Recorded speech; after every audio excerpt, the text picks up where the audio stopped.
Hello students, today we are going to start a new chapter of semester 2, chapter number 10, States of Matter.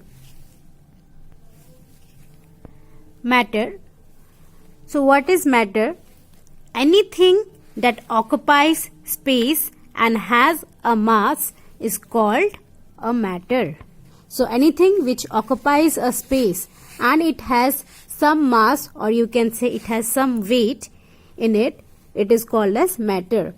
For example, your table, bench, pencil, eraser, these are few examples of matter. There are some more examples. For example, suppose I am taking here an empty glass. Okay, now I am filling this glass, I am pouring water in this glass.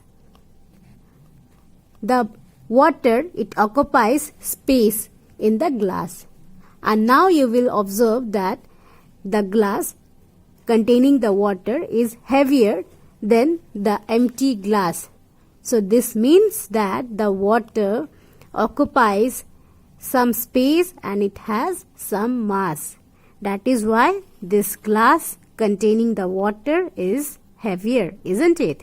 Because it is occupying the space inside also and it has some mass also.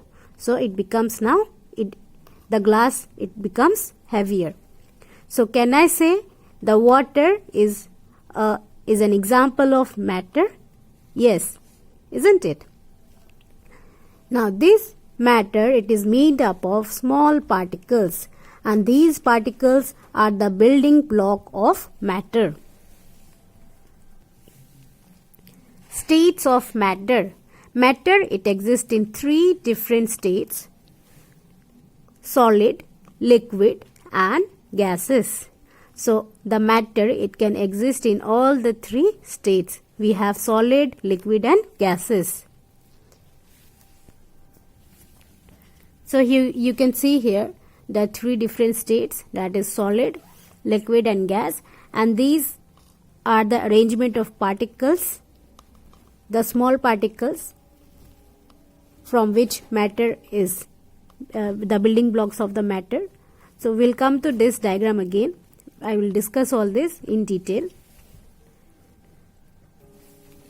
So the first one, that is solid.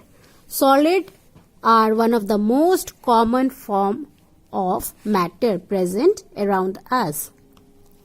And in solid, the particles are arranged extremely close to each other, which means, see here the diagram students, here the particles are the small particles.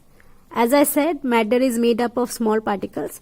So you can see here these small particles are lying close to each other without leaving any gap, without leaving any space between them. And these particles are arranged extremely close to each other. They are compactly packed here in case of solid.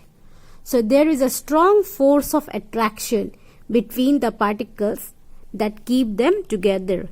In solid, the force of attraction between these particles, between the small particles, is very strong, which keeps them together. And the last one, solid, they have a definite shape and volume. So if you take any example of any solid substance, for example, the table, it has a definite shape and it has a volume also. So examples like your pencil box, water bottles, table, bench, then the walls of the house, eraser, these all are examples of solid.